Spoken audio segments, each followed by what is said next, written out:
Shalom. Call halal Yahweh, Bahashem, Yahweh Shai, Bahashem, Rakah Kradash, and double honors to the apostles and the elders of Great Millstone. It's no coincidence that approximately a week or so ago, this Israelite man has a dream of military troops coming into the city and taking it over. And not less than a week or so later, President Trump has issued this edict. It tells us this here in the article from The Guardian. National Guards begin deploying on DC streets after Trump police takeover. Let me come from here, and it tells us this in this article too as well. White House says homeless people in DC will be forced into shelters or put in jail. Advocates say that should terrify everyone. You see, the scriptures tells us in Revelation, if my memory serves me correctly, chapter 2, verse 10, is that this devil is going to throw many of us into prison. And that's why we're giving you these various warnings. And I'm going to play those videos there, right? But first, let me grab a few scriptures here. This is the book of Isaiah, chapter 62, verse 6, and it reads, I have set watchmen upon thy walls, O Jerusalem, and Jerusalem now is a people before us, a place which shall never hold their peace, day nor night. Ye that make mention of the Lord, keep not silent. We're not going to keep silent. We're going to continue to bring these things out and filter them through the scriptures, because all prophecy is coming to pass. This is the book of Ezekiel, chapter 3, verse 17, and it reads, Son of man, I have made thee a watchman unto the house of Israel. Therefore hear the word in my mouth and give them warning from me. And that's what we're doing. We're continuously warning the people, getting and keeping the blood off of our hands, because we know that this devil's time is short. And that's thus saith the scriptures in Revelation chapter 12, verse 12. And it reads, Therefore rejoice ye heavens, and ye that dwell in them. But woe unto the inhabitants of the earth and of the sea, for the devil, who is Esau Edom, the Edomites, the elites, for the devil has come down unto you, having great wrath, because he knoweth that his time is short. Let me come back to this dream here. Listen closely to the details, and per usual, I'll chime in momentarily.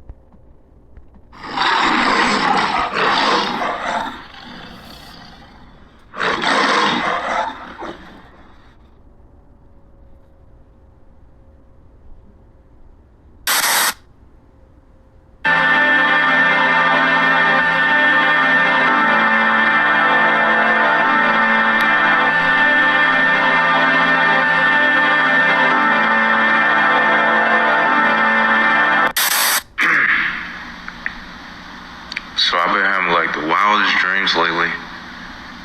It was about like apocalyptic type wartime, where the Trump administration like had all of their people out just shooting American citizens and stuff like that, and they were just coming after everybody. So it was just like in turmoil. So I was just running around. Like, I didn't get caught during the time, but I was just like running around. It's like I was hiding under houses. People was like just running to random places. Roads were shut down. It was like many times I was just in places with strangers, running into different houses and apartments, and we were just like bunkered down, and I was trying to find stuff that I needed and trying not to get caught. Let me come from here, because if you're not aware of what's going on in Washington, I'm going to allow this quick short here to bring you up to speed as well. Watch closely. Bear with me 1 second, Baba Kusha. For the first time, the president has taken over a local police department, in this case, D.C. Metro Police. President Trump said yesterday he will also send hundreds of National Guard troops onto the streets there in a support role in D.C. because he thinks the police need help cracking down on crime there. The police department in this community of nearly 700,000 people now responds to the president and the Trump administration. The president has claimed there's a crime emergency unfurling here, but the mayor says this is unnecessary and that crime has been plummeting. A major American community's police department is now under President Trump's control. This is Liberation Day in D.C., and we're going to take our capital back. About 800 National Guard troops have been called up and are expected to be deployed by the president later this week to help police fight street crime. We're not going to lose our cities over this. and this will go further. We're starting very strongly with D.C., and we're going to clean it up real quick. The president defended his decision by painting an ominous picture of neighborhoods in the nation's capital. Our capital city has been overtaken by violent gangs and bloodthirsty criminals, roving mobs of wild youth, drugged-out maniacs, and homeless people.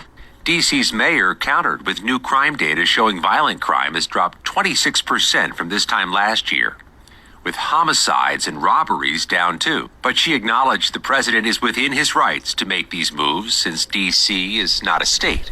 While this action today is unsettling and unprecedented, I can't say that given some of the rhetoric of the past, that we're totally surprised. White House and congressional sources told CBS News the president's order is expected to remain in place for 30 days. Nearly 500 federal agents, including from the FBI and the Bureau of Alcohol, Tobacco, and Firearms, have already been deployed, which former Homeland Security official Tom Warwick says is risky. Taking FBI agents off of organized crime cases, terrorism, and other kinds of cases to do street patrols, that's not the best use of a highly trained FBI agent. You think this could be a distraction? It really looks as though a lot of this is performance.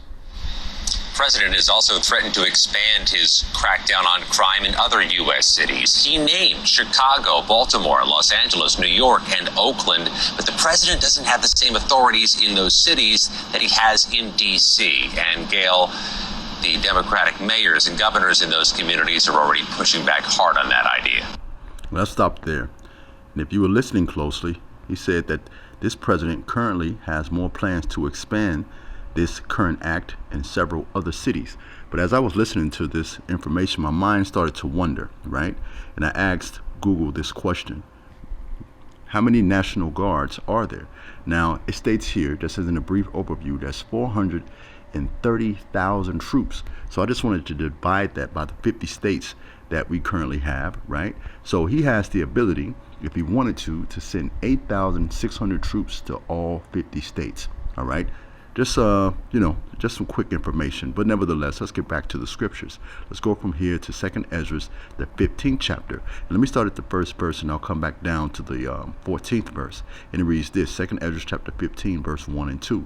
And it reads, "Behold, speak thou in the ears of my people the words of prophecy." And to prophesy means to say before it occurs, "which I will put in thy mouth, saith the Lord, and cause them to be written in paper, for they are faithful and true." And let me come down to verse 14 and continue on. And it reads, "Woe to the world and them that dwell therein, for the sword and the destruction draweth nigh, and one people shall stand up to fight against another, and swords in their hands, for there shall be sedition among men." Let me go to that word sedition very quickly here, because that's what we're going to see in these various cities. Sedition, by definition, it reads rebellion, uprising, revolt, fictitious commotion in the state, consorting attempt to overthrow civil authority, violent strife between factions, civil or religious disorder, riots, rebellious against authorities. And let me come back here and let me read that again. It reads, "For there shall be sedition among men, and invading one another, and they shall not regard their kings nor princes, and the courses of their actions shall stand in their power. And a man shall desire to go into a city and shall not be able." And that's what we're watching here now. You have to consider, Trump is also reads this here in this article: Trump's remarks on the homeless in D.C. sparks concerns among homeless advocates. The president warned that the homeless have to move out immediately. You see, this is 2nd Ezra, the 15th chapter, coming into fruition. All right, continuing on. "A man shall desire to go into a city and shall not be able, for because of their pride, the city shall be troubled, the houses shall be destroyed, and men shall be afraid. A man shall have no pity upon his neighbor, but shall destroy their houses with the sword and spoil their goods because of the lack of bread." And if you're paying attention to the news that's going on in D.C., people are just ravishing the stores. All right, the shelves are empty. All right, you can look more into that in your own time. I'll read that again.